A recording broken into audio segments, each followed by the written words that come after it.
Okay. I know I've said this a few times before this year, but I think I really mean it this time. The Rangers offense is finally back.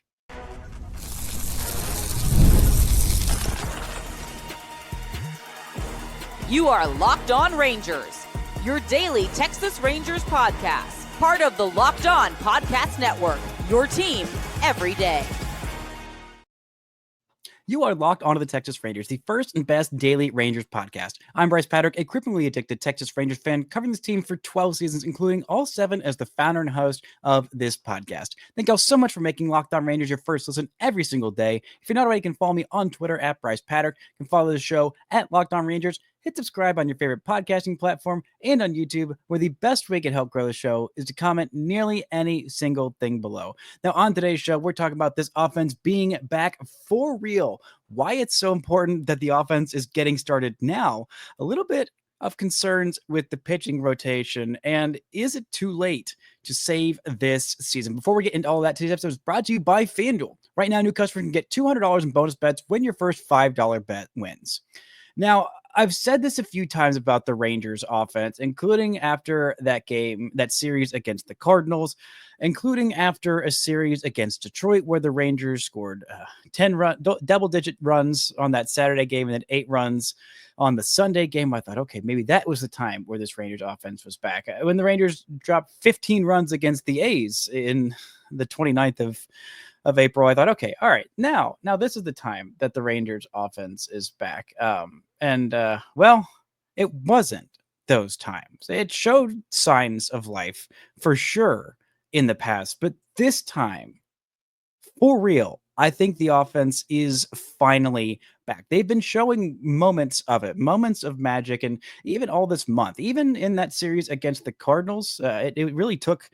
Once that series against the Blue Jays happened, the Rangers got lost 2 out of 3, and they allowed 3 runs in the entire series. I thought, okay, that's it. This offense will never figure it out. And it was not against a good Blue Jays pitching staff, but then they dropped 11 runs in that Friday game against the Cardinals, got shut out in the Saturday game, and then dropped 8 runs in that Sunday when I thought, okay, now maybe this team's back. And then you had that awful series against the Rays where, well, it wasn't really the offense's fault. They ran into a good pitcher doing good pitcher things on that first game in Drew Rasmussen, and the offense couldn't do much of anything. They scored 4 runs in the second game that should have been enough to win. They scored 3 runs, should have been more than that in the final game. I thought, okay, well, maybe. And then they get blanked by the Nationals on Friday, and you're like, okay, well, season's done. It's over. That's all right. And then they scored a total of 9 runs the next couple of games. You thought, well, at least you're winning games. Maybe you need to start off a win streak. And then that game on Tuesday was great.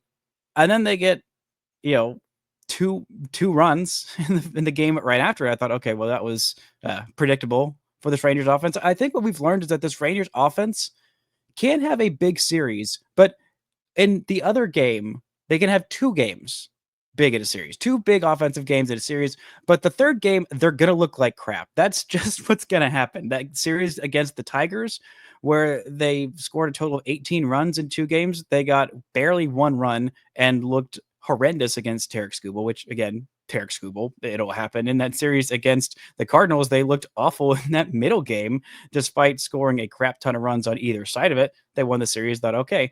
And this series, they scored 16 runs in the first game, 2 runs in the second. Probably should have been more if not for a diving catch by Byron Buxton. But then 16 in the final game of this series, making me think, okay, this team is finally back. The offense was absolutely sensational against Bailey Ober, who's a good pitcher. He's in a bit of a rough way right now, but getting him out before the end of the 5th inning, doing that twice to starting pitchers, getting 7 runs off of him, 4 home runs off of him, 6 walks off of Bailey Ober.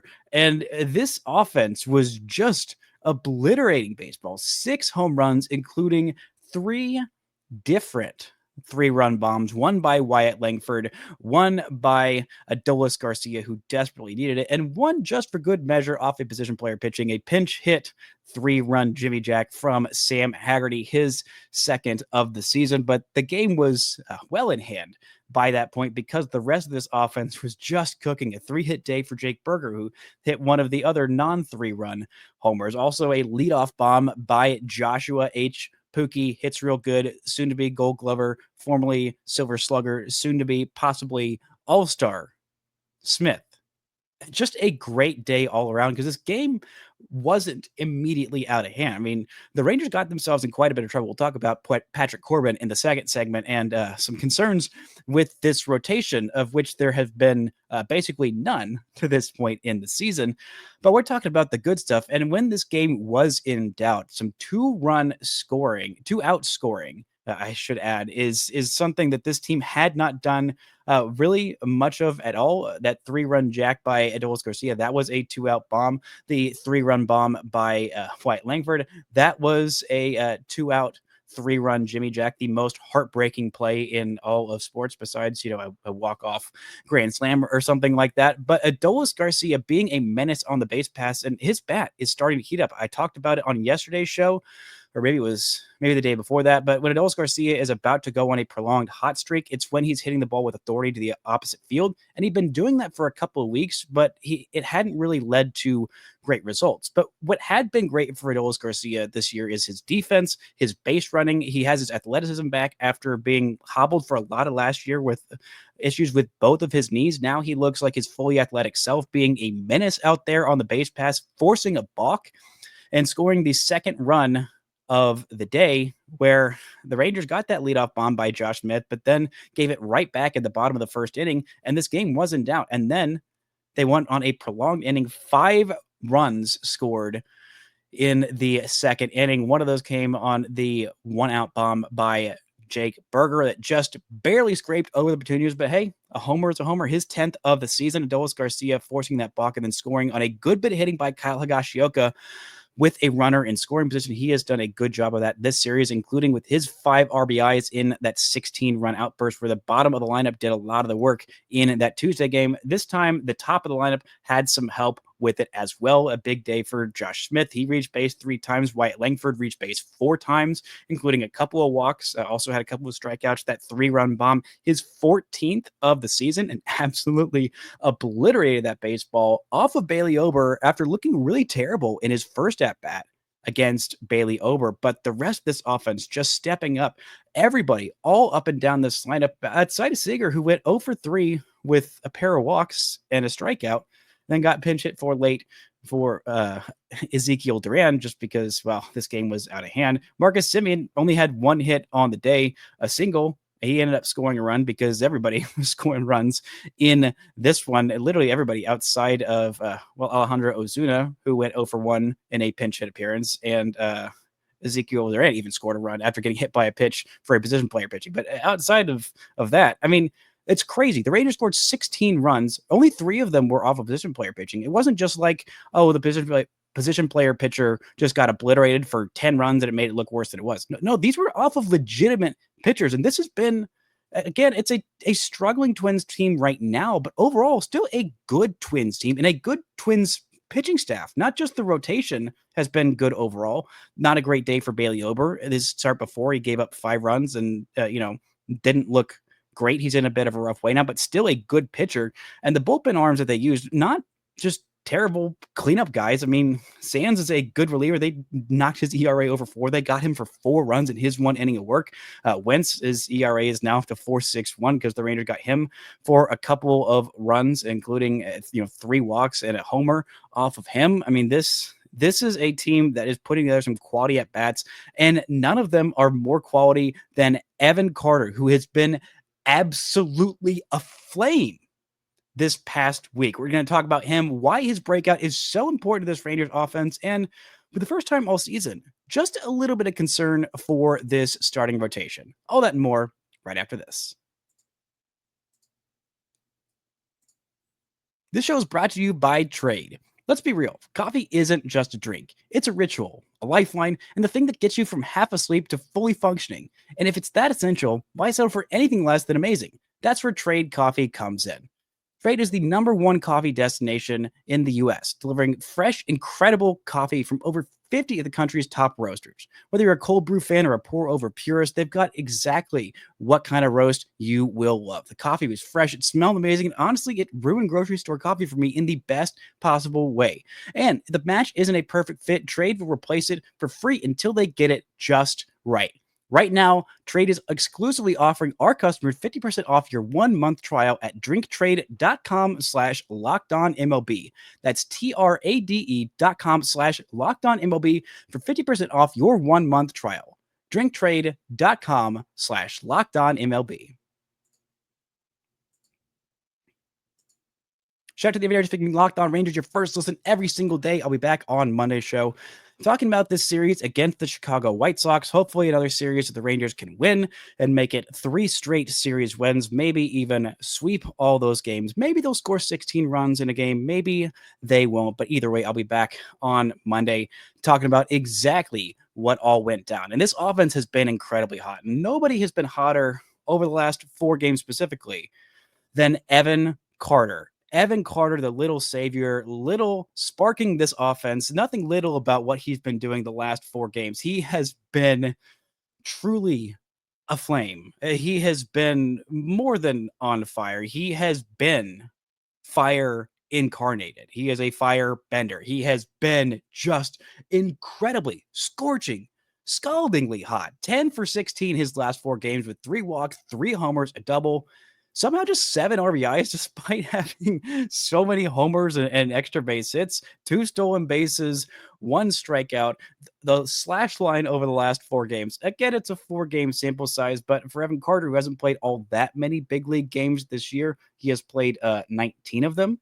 He has a 1 baseball reference WAR in 19 games. You multiply that by about 8. That's a 8 WAR season at 162 game pace. That's how good he's been. And he's had most of that WAR in the last 4 games. The slash line in that span is 625, 684, 1250 slugging percentage. That is a 1934 OPS over the last 4 games. Evan Carter is crucially important to this Rangers squad. He is so important to the Rangers squad now and in the future. There were a lot of people writing him off as a 22-year-old who missed most of last year with back issues. And the only knocks on Evan Carter to this point, who is a World Series champion, who provided the spark to the offense that won the first World Series in franchise history and did it about a week after his 21st birthday, mind you. It was incredible. The ceiling on this kid is very high. The floor, before these back issues became more prevalent, the floor was, a really darn good everyday starting outfielder at center field. The guy who plays elite defense in center field, gets good on base percentage, hits more home runs than you'd think, steals a lot of bags, puts together quality at bats. It doesn't really hit lefties, but the only knocks were, well, he'd had some issues with his back flare up before, and he hadn't really hit lefties so far, which is something you say about basically every left-handed hitter ever. And then the back issue flared up, and you thought, okay, well, what is this kid going to be? He had a truly awful season even before the back issues started coming in. Then he's tried to fight through it a little bit too much and ended up ending his season prematurely last year. This year in spring training looked horrendous, just horrendous, not just against righties, but against lefties too, to the point where the Rangers said, you are not one of our 26 best players. We need to start you in the minors and figure out how to get you right. And I wasn't completely sure that he was completely right when the Rangers called him back up. I think it was a little bit of a necessity, but he was getting his way there. But this is still a 22-year-old former top 5 prospect in all of baseball because he is incredibly talented. He is still so darn good. Before that game, the final game of that series against Washington, before these last 4 games where he has been absolutely in fuego, his slash line on the year was 167, 234, 238. He's now hitting just 7 points below 300. His on base is 369. He's slugging 534. His OPS has jumped nearly doubled, more than doubled actually at this point. I think it is about exactly double. He's got a 440 batting average in this month in 25 at bats so far. He has just looked incredible. He's been the Rangers' best hitter over this 4-game span, and Marcus Semien figuring it out too, and just everybody figuring it out. This offense is finally figuring it out.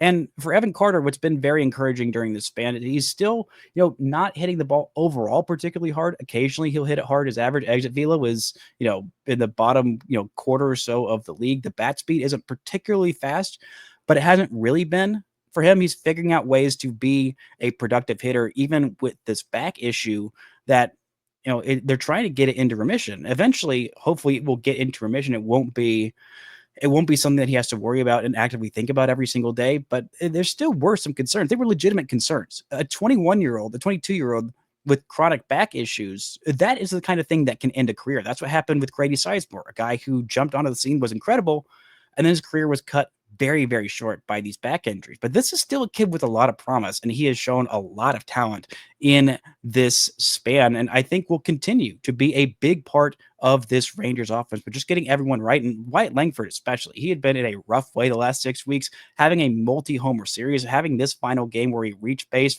4 different times, walked a couple of times, did have an ugly strikeout, did have a productive strikeout later on a ball where, one of the foul balls in that second strikeout, he was about 2 or 3 feet outside the foul pole from it being another home run. He hit it incredibly hard. I believe it was a 108 mile an hour exit velocity on a foul ball. Looked really, really good. Those two young guys, that's why this Rangers future looks so bright, is because, the farm system, it's not incredibly deep right now. And the Rangers are the oldest team in baseball, but there's still a lot of young, good hitters that are under team control for several seasons. Jake Berger, he's not young, but he does have 4 more seasons, I believe 3 more seasons actually, of club control after this. He's 29.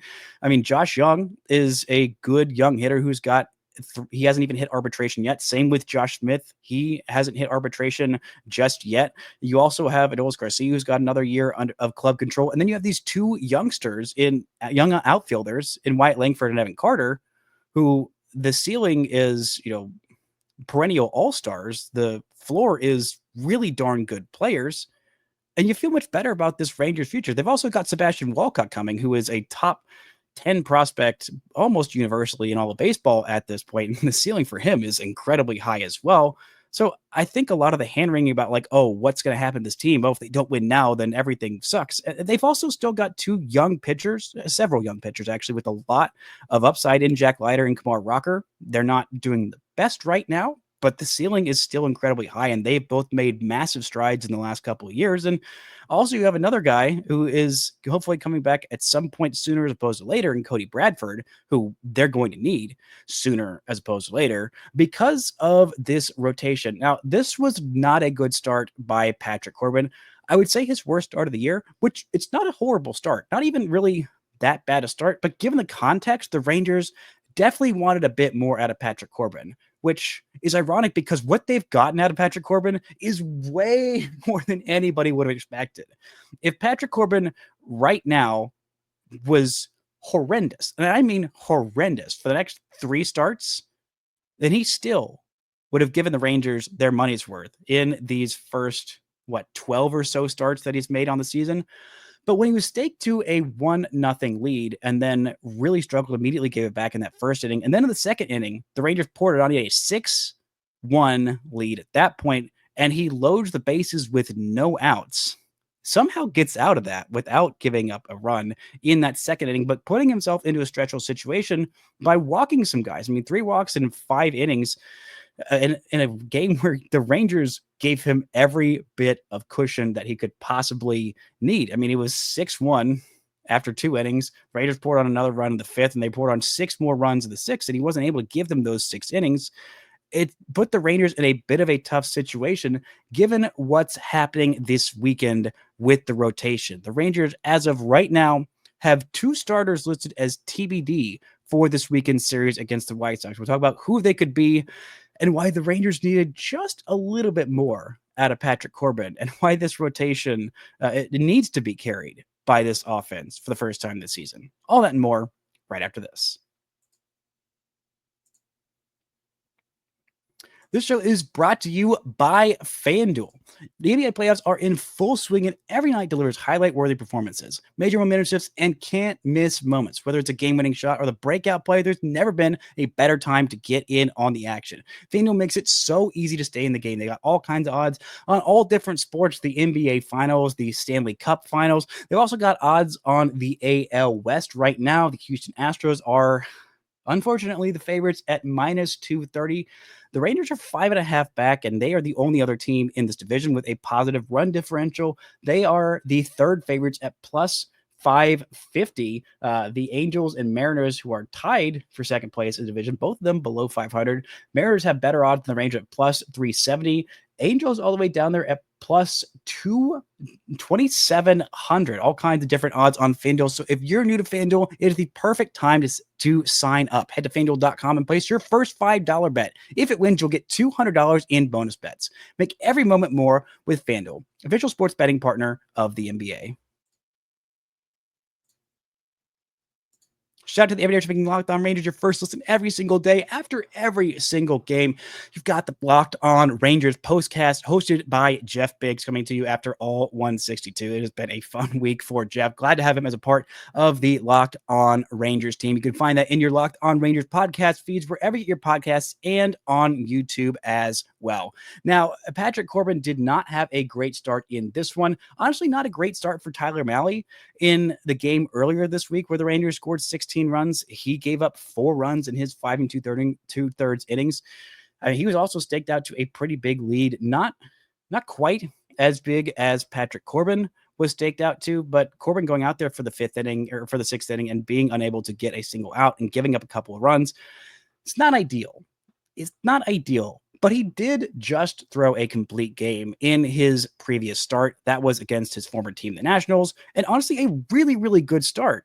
92 pitches, two runs in 8 innings, and the offense did absolutely nothing for him. Absolutely nothing for him in that Friday game. The offense did more than enough in this one, and the Rangers had to use at least 2 arms in their pen that they're probably going to want to use this weekend, including Chris Martin, who hadn't worked in a little while. It's an interesting thing not having to use any of your high leverage, not really needing to use any of your high leverage levers in a series because you score 16 runs in 2 out of 3 games and then you lose the other one.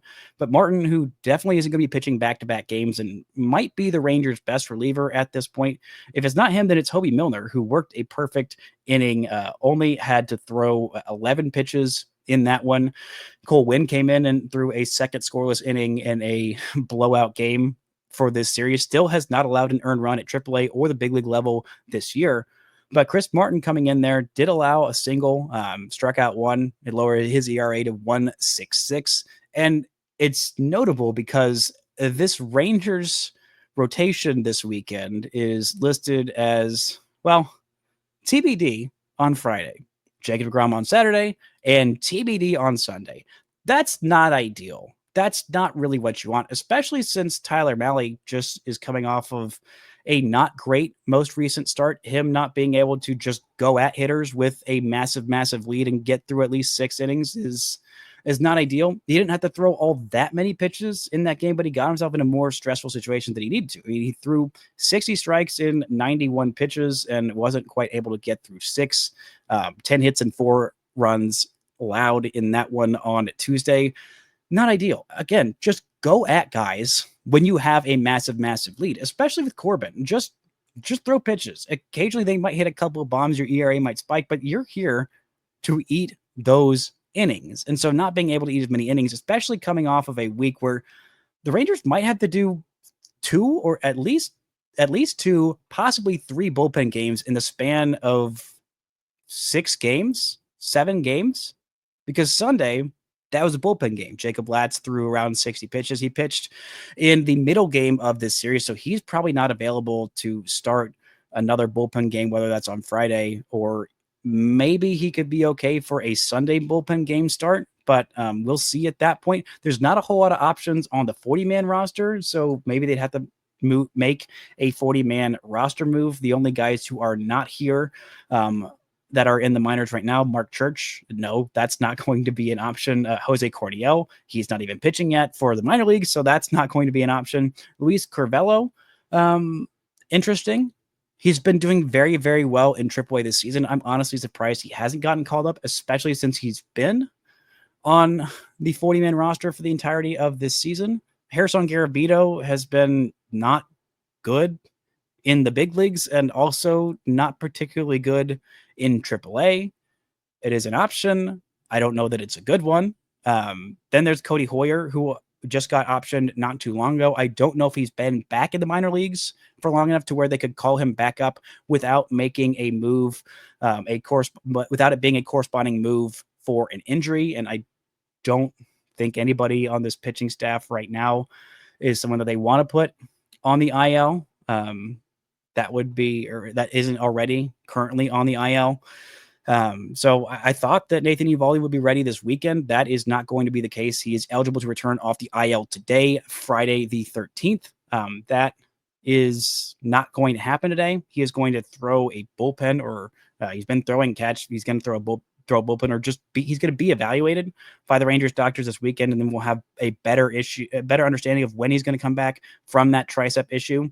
Was really hoping it was going to be this weekend, because the only other guys that I haven't listed are Winston Santos, who is on the minor league IL with a stress fracture in his back, a stress reaction in his back. He's missing multiple months. Kumar Rocker just got optioned right after his last start.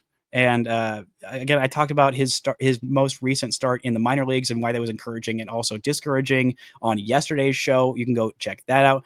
And then Emiliano Teodo, who's been kind of a mess this year so far, still figuring some things out. He has been a starter for his entire minor league career outside of 1 month plus in the Arizona Fall League. And then this year, the Rangers put him in the bullpen, and it has been, to say a mixed bag would imply that there's been some good. There hasn't been that much good. Eventually, I think he'll figure it out. He's got just the nastiest stuff. It's just a different rhythm. And I think that eventually he will figure that out. And I thought he would, at this point, if things had gone well, that he would already be in the Rangers bullpen right now, getting high leverage outs.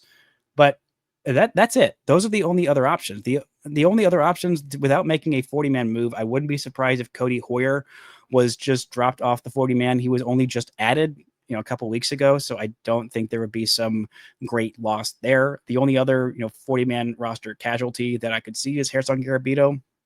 I don't know why the Rangers are so in love with him. He hasn't been particularly great. I mean, he's fine for like an emergency call-up, but not really a guy who I think is going to, is someone you would feel very, very pressed about dropping off of your 40-man roster. Like, there are other Harrison Garabitos out there. No offense to Harrison Garabito himself, but these bats are going to have to start carrying this lineup. They're going to have to keep this up. It's not like they're going to score 16 runs every single game.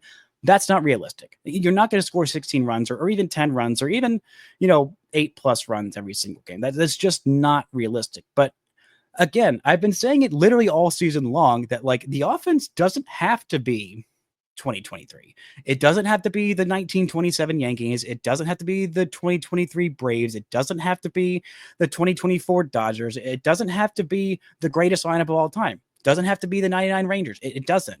It does not need to be that, or the 2011 Rangers, or the 2023 Rangers. It just has to be okay. At this point, it has just had to be okay. Right now, it might have to be actually good, because eventually, some of these Rangers pitchers were going to come back down to earth. Outside of Jacob deGrom, everybody else in this rotation, I'm thinking, okay, I'm looking at Nathan Eovaldi with a 1.56 ERA, and I'm like, that's great. And he is a legitimately very, very good pitcher. He has never pitched this well for this long of a stretch in his life. So I'm thinking eventually that'll come back down to earth a little bit. I'm not saying he's just going to be bad and this is fluky or whatever. Nathan Eovaldi has legitimately made some big changes, and there's a reason why he has been this good. But sustaining this level of greatness is very, very difficult for a guy who's been in the major league for a long time. He's 35 years old. It's not like we haven't seen versions of Nathan Eovaldi. This is his 14th year in the big leagues. He's been around a while. We kind of know who he is, or we thought we did until this year. This was a new version of him. Same with Tyler Mahle. Tyler Mahle has been pitching above his skis. You look at the expected numbers on both him and Eovaldi. Eovaldi is closer to his expected numbers, but Mahle, his expected numbers are way, way, way higher. And has the ability to outpitch those a little bit, but we're seeing in his last couple of starts him coming back down to earth. Still a very good pitcher. Still, I think, will be a very good playoff number 3, to the point where the Rangers, assuming their big 3 are healthy in Evo, DeGrom, and Mahle, come playoff time, they're not going to need to make a trade. And maybe their number 4 is Jack Leiter, maybe it's Patrick Corbin. Who knows what it is in 3-4 months time? Who knows if they even get there? They still have to get there first. But Jacob deGrom is the only one who I look at his numbers, what he's done so far this year, and I'm like, yeah, that's about what I expected. I don't think he's gonna, have some comeback down to earth moment. I mean, Mally's got a 2.34 ERA in 14 starts. DeGrom has a 2.12 ERA in 13 starts in 76 innings. This is more innings than I thought we would be getting to this point in the season for DeGrom. Honestly, part of me thought, hey, 75 innings, maybe that'll be good enough for DeGrom. We have had no IL stints so far for DeGrom. They're pushing his start back to be on a week's rest, but eventually some of these guys are going to start coming back down to earth, and the offense is going to have to start carrying them at some point.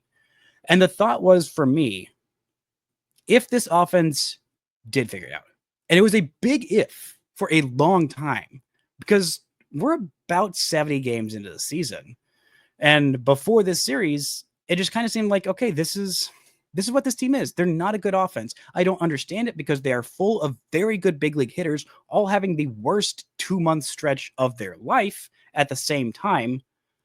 Mathematically, it should not be possible for that many guys to be that bad for that long, who have a track record of being good. It's not like they just called guys up off the street and we don't know who they are. No, these are guys with long big league careers. Marcus Semien, a long big league career. Seager, still in the midst of a throws. He has a 706 OPS. I'm not particularly worried at this point. I think he will figure things out. I think he's still definitely fighting through how to manage that hamstring issue. I don't think it's actively hurting him, but I think he's having to learn new ways to hit.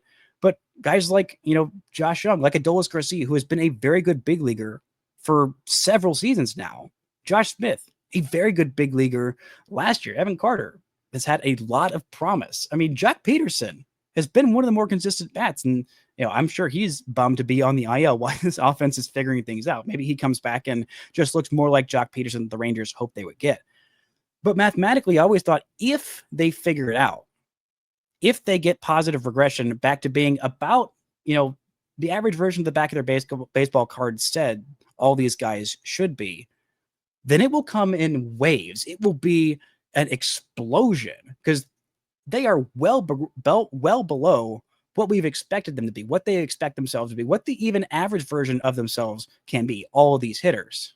And I thought if they do come out of this, then when they do, if and when they do, it will be a monsoon of offense. And when you score 16 runs twice in the span of 3 games, that's a sign that, okay, the floodgates are finally opening, and this offense might finally be figuring out at the perfect time to carry this pitching staff that has very much carried them to this point in the season. And who knows, maybe, just maybe, it's not too late to turn this whole thing around. That's going to do it for today's show. Thank you all so much for listening and subscribing, and until next time, don't forget to enjoy baseball.